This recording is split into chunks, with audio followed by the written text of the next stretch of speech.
the year goes by, he or she got promoted. Then the payout will follow the promoted pay also? No, How does it work? no, because the premium is based on the coverage that he or she first signed up for. Okay. Welcome to another episode of 10 Must-Know Insurance Tips Agent May Not Tell You.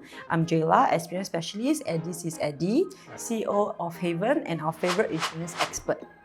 At Haven, we believe that insurance advice should always be simple, not confusing, and always aligned with your needs. I'll ask the questions you've always wanted to ask, and Eddy will answer them with no jargon and no fluff. As a layman, I promise I'll keep asking until I get it. I hope this helps you make wise insurance decisions without overpaying for coverage. Let's dive into today's topic.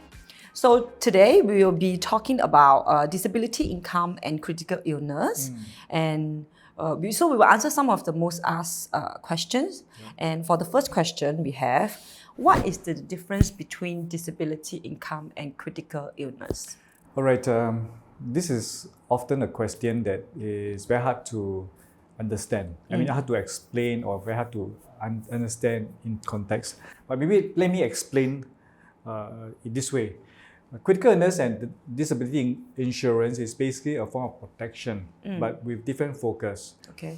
For critical illness plan, it's basically protecting the policyholders against the diagnosis of critical illness, which could be which could be the 37 critical illness definitions or other definitions like early and intermediate definitions. So in the event that a person is diagnosed with one of these defined definitions, a payout will be given. Okay. Right. So that is very specific to the meeting of the criteria or the definitions. So the thing about disability income is that it's not defined by what kind of critical illness the person is struck with or the disability that the person faced. Okay. It is about the impact of this disability or this condition has on his or her ability to work in occupation. Disability income plans is regardless of what kind of illness a person strike or whether the type of disability that the person suffers. As long as the impact of the disability or medical conditions has impact on his ability to work and income, a payout will be given.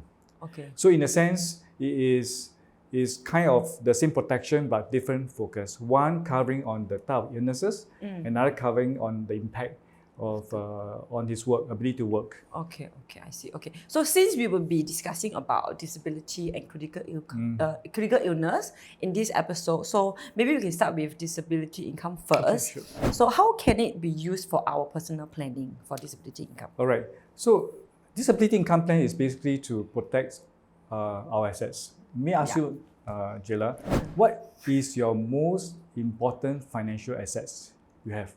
Me? Now? My job? Your job? Okay. So it's about your ability to work, right? Yeah. Because as a young working adults, we don't have a lot of assets because we're just starting out. Yeah. Right? So our ability to work actually is our financial resource. Because if you're able to work, you're able to generate income and therefore can build our assets, right? So protecting your assets is very, very important, this ability.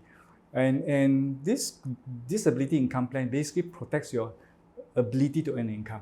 Okay. So if a disability were to strike, be it illness or accident, it will pay out an amount on a monthly basis to support, to compensate the loss of income from not having able to work.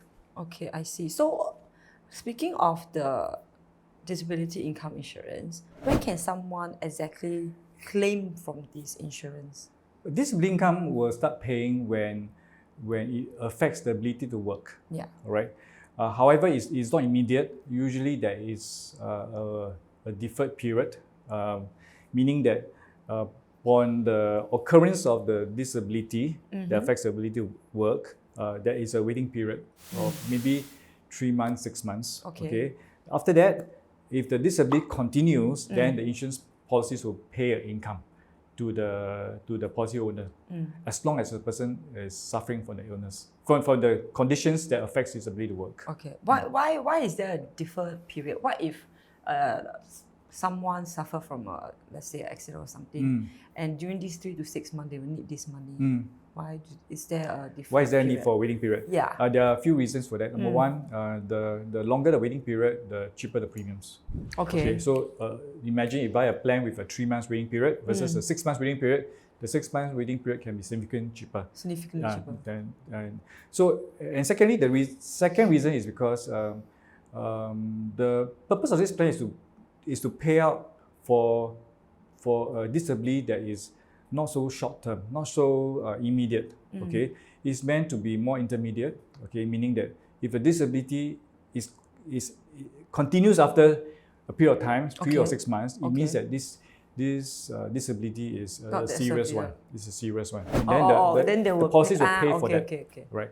So what can we do about while we wait out for this payout to happen? I think this is where, from a financial planning perspective, it's important to have emergency fund for about 3 to 6 months, so that when things like this happens, you can tap onto the emergency fund first before the payout from the disability plan can take place. Okay, so what if the person's condition improve? Will they still be able to entitled to this payout benefit?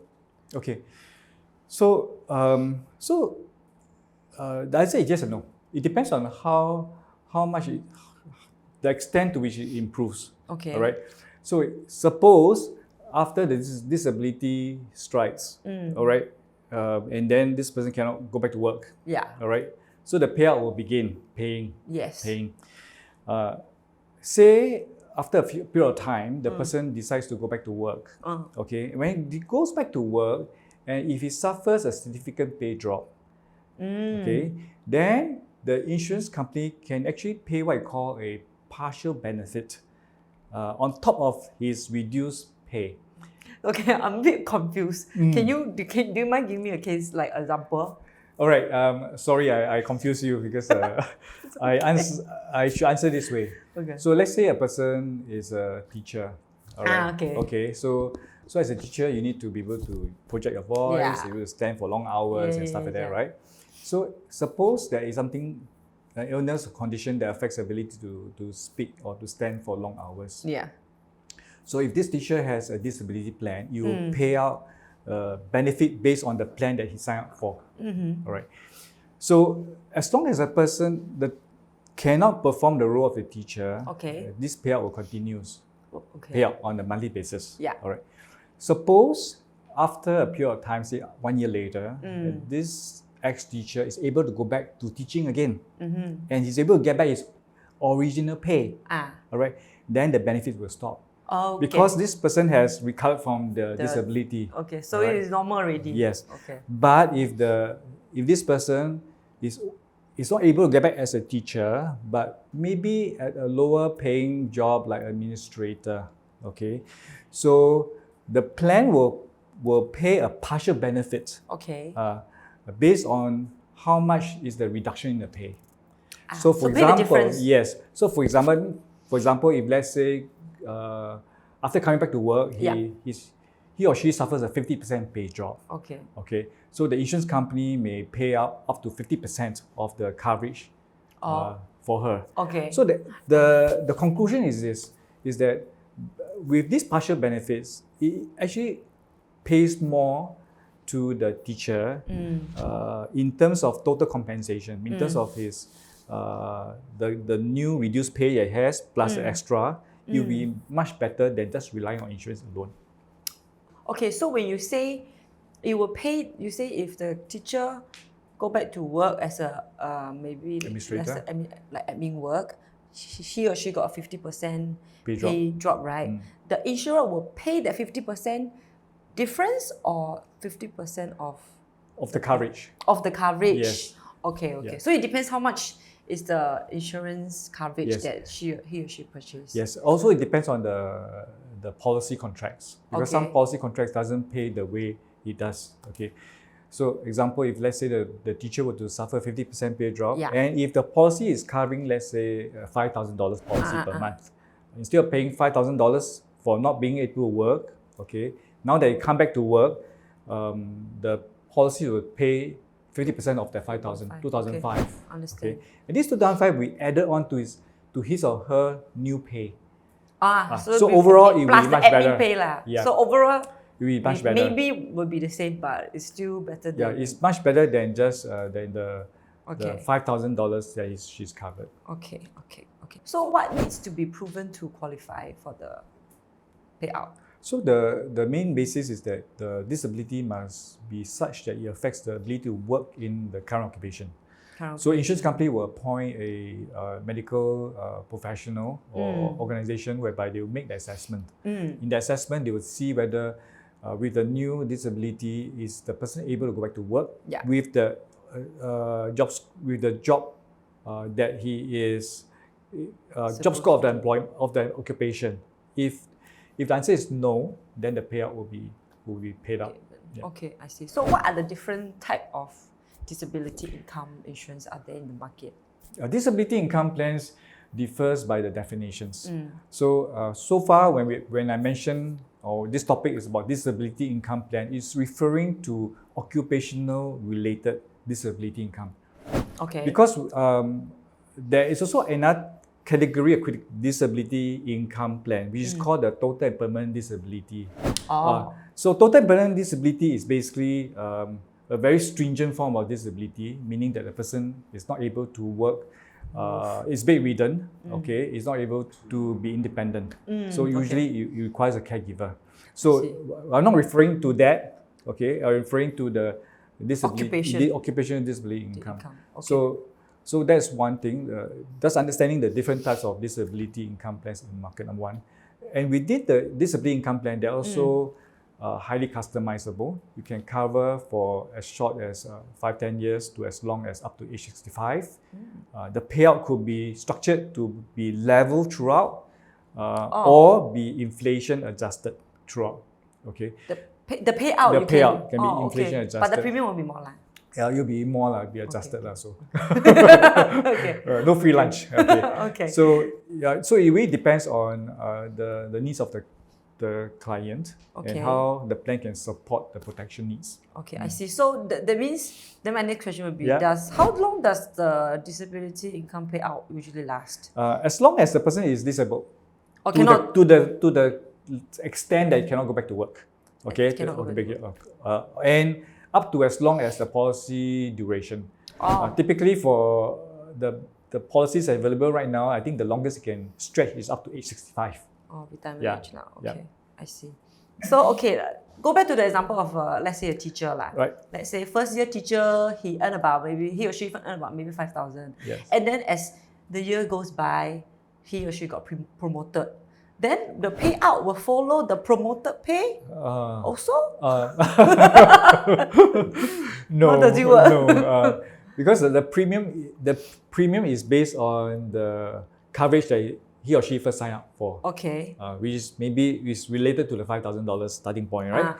So as the person progresses in life, as he has more to protect, right? Then that's where he need to buy additional coverage to stack on top of it. Okay, I see. So no free lunch lah. No free lunch. Okay, got it. Okay, now that we have a better understanding of the disability income, we will talk more about critical illness. Yes. Okay. So can I still get the first question, can I still get a critical illness insurance if I have pre-existing condition? Okay.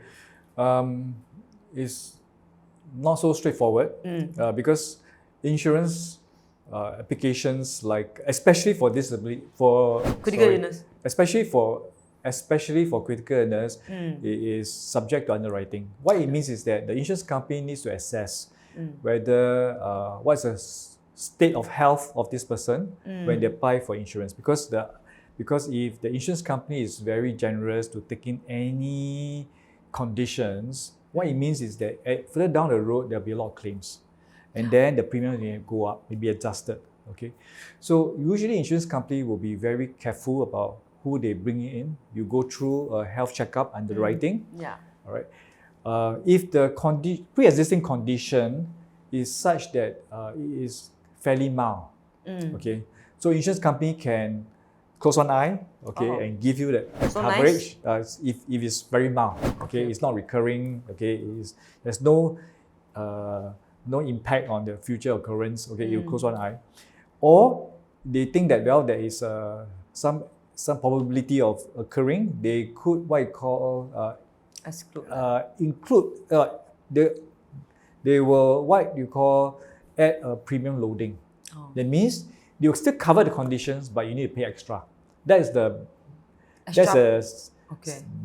next best alternative. If it's even more serious, then the insurance company could exclude the condition. That means if it happens, it won't cover. Okay. The worst case scenario is that they will reject you. Okay. That means is that they rather don't take this case risk at all. Yeah. Okay. So it really depends on how serious it is.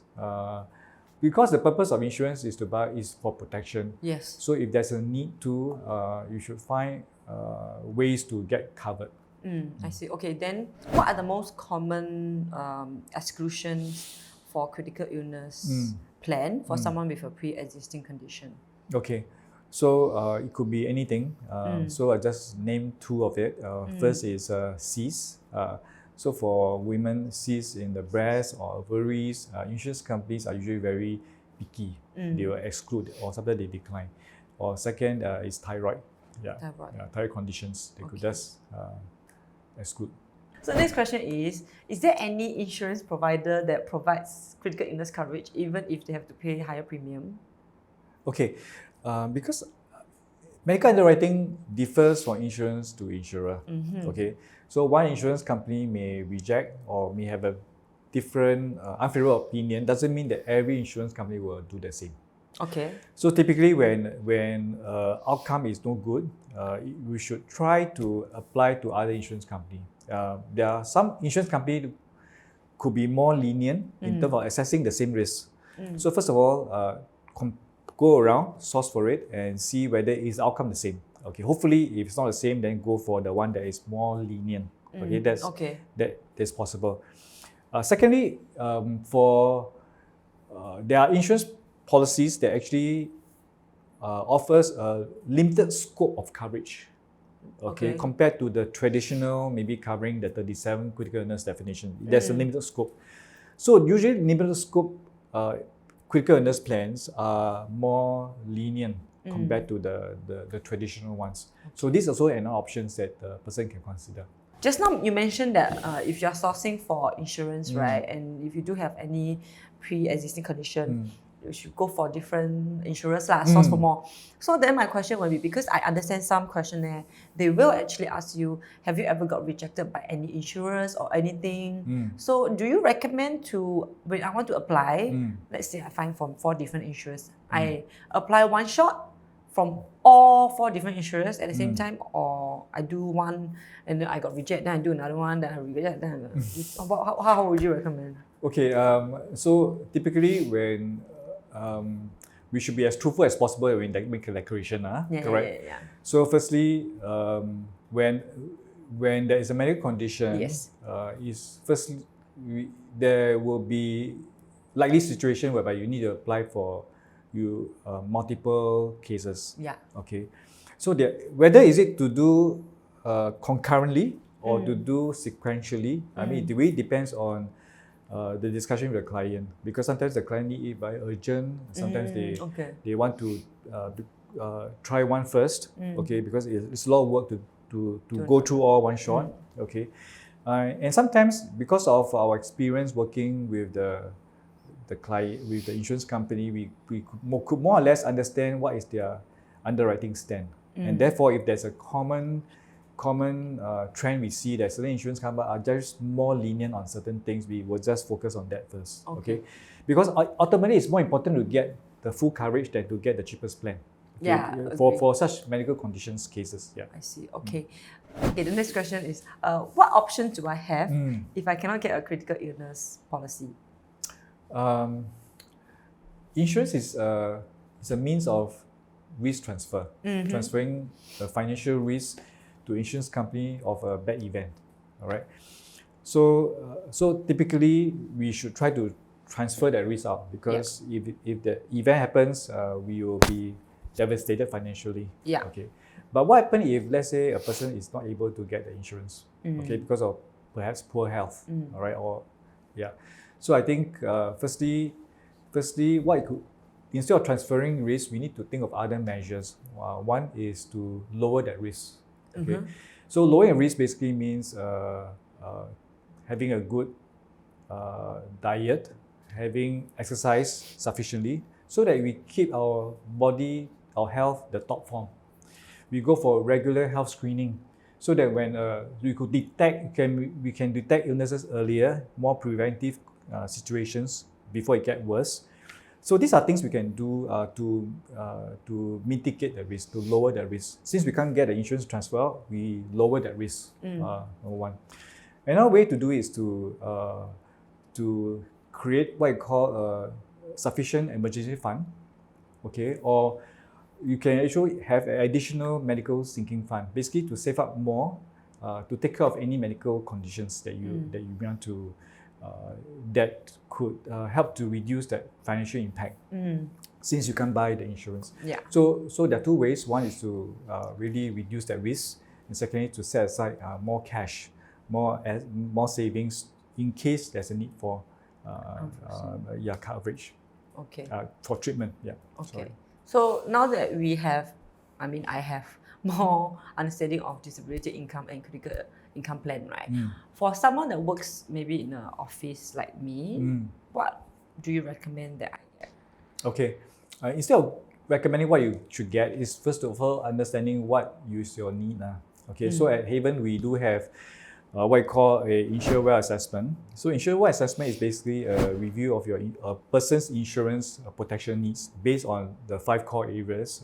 We namely call it the death coverage, the disability, the critical illness, hospitalization, and long-term care. So these are actually the 5 pillars that a person should consider having to making sure that your financial protection is fully is robust. Okay, so you should actually go through that exercise to understand what's your need, what is your resources, to review through what are the insurance policies that you have in the past, whether are there duplicates, are there gaps, and then to determine what is necessary.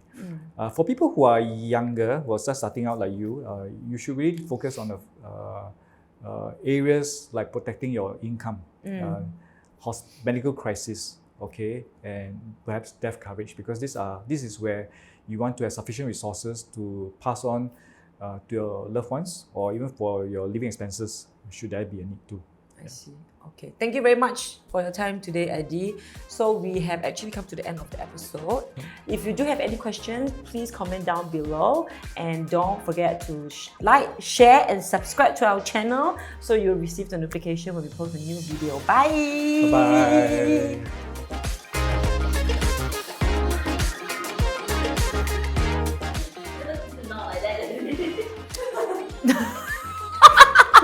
Cannot.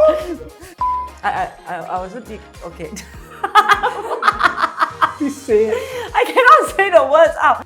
So the next question I have for you is there any to laugh like that?